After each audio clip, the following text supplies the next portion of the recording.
Rahul online থেকে girlfriend order করে, কিন্তু সে জানতো না এটাই হবে তার এক্স প্রেমিকা।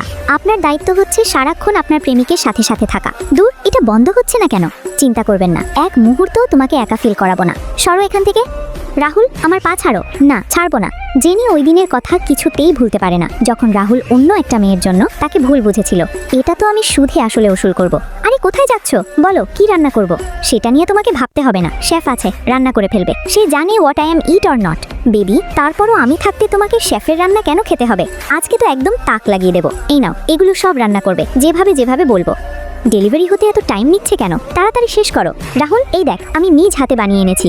এখানে খাবার নিয়ে আসতে কে বলেছে? কাজ করছি, দেখতে পাচ্ছ না? খাবার না খেলে এনার্জি কোথা থেকে আসবে? এটা কি গাজরের হালুয়া? ঘি দিয়েছো কেন?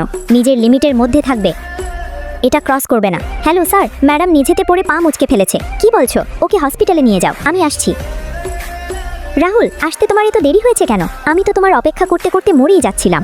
অফিসে মিটিং ছিল, তাই ওকে কোনোভাবেই বুঝতে দেওয়া যাবে না আমি আসলে সবকিছু অ্যাক্টিং করছি।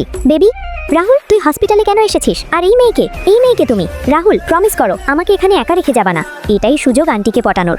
আপনাকে দেখে অনেক দিন পর আমার মায়ের কথা মনে পড়লো। কতদিন হলো মাকে দেখি না। ভালোই অ্যাক্টিং করতে পারে। দেখি, প্লিজ আন্টি, আমাকে ওর কাছ থেকে আলাদা করবেন না। গল্পটি ভালো লাগলে লাইক, সাবস্ক্রাইব প্লিজ।